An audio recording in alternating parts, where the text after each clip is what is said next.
I, Mrs. Wadekar SV, assistant teacher, working in Sri Shivaji Vidya Mandir and Junior College. According to Bifocal Electronics syllabus for HSC board,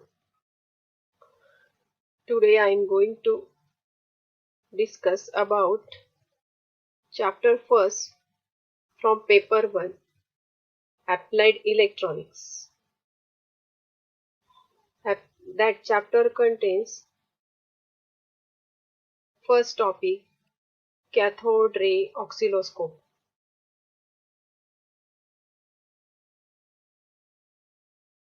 This is one of the instrument in chapter 1st. It has many applications in medical field, in defense, and in educational purpose, in industry, etc. This cathode ray oscilloscope is included in the chapter 1st, and the main part of this cathode ray oscilloscope is a cathode ray tube. Cathode ray tube is nothing but heart of cathode ray oscilloscope. This is the main block in the block diagram of CRO.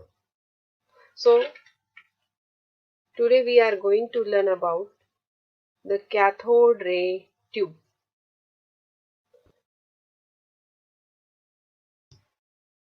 Let us discuss the internal structure of cathode ray tube.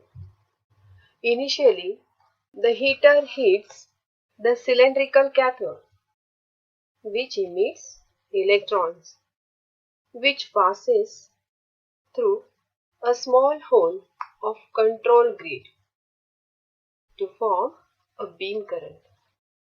Control grid is made up of nickel cylinder with oxide coating with one side centrally located hole. It has negative potential with respect to cathode.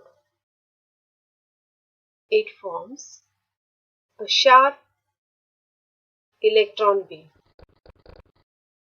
This grid provides movement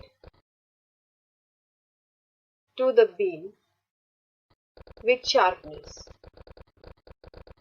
because it has centrally located hole at the one end. It is in the form of cylindrical shape.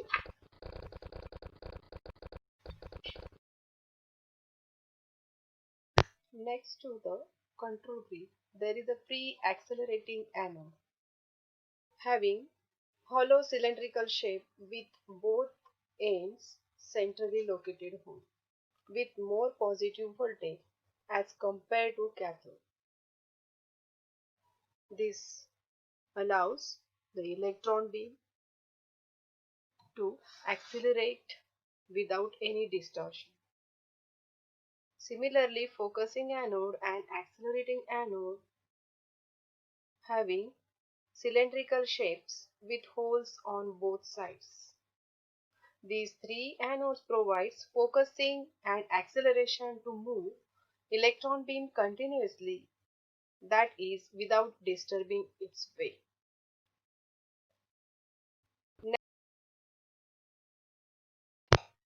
Next is the set of vertical deflection plates, or sometimes we say Y plates or Y directional plates. It performs the deflection of electron beam vertically upwards and downwards. If the potential on upper plate is more positive than the down plate, then the electron beam moves toward the upper side of the screen. If the potential on the lower plate is more positive than the upper plate, then the electron beam moves to the downward direction. In this way, this electron beam moves. Next is the set of horizontal direction plates. This allows the electron beam to move in horizontal fashion or either left or right. When potential at the backward plate is more positive than the front plate, then the electron beam moves to the left side. If the potential on the front plate is more positive than the backward plate, then the electron beam moves to the right side. In this way, this electron beam strikes on the screen of a CRT, which which produces the picture in the form of hole dots. In this way, finally, electron beam strikes on the screen of a CRT. This screen is made up of photosensitive material. That material is nothing but phosphor material. As the electron beam strikes, when heater hits the cylindrical cathode, that cathode emits the electron. Electron leaves the cathode and pass through the control grid by forming the beam, and that beam pass through the three anodes: pre-accelerating anode, focusing anode and accelerating anode, by making a path without any disturbance or any distortion. Then this beam pass through the vertical direction plates, providing vertical deflecting path, and then next to horizontal direction plate, providing horizontal deflection path. And finally, this beam strikes on the screen of a CRT. This screen is made up of photosensitive material. When the electron beam strikes on the screen of a CRT, then the when electron beam strikes on the screen, the kinetic energy is converted into light, and we can see the image or picture on the screen of CRO. Thank you.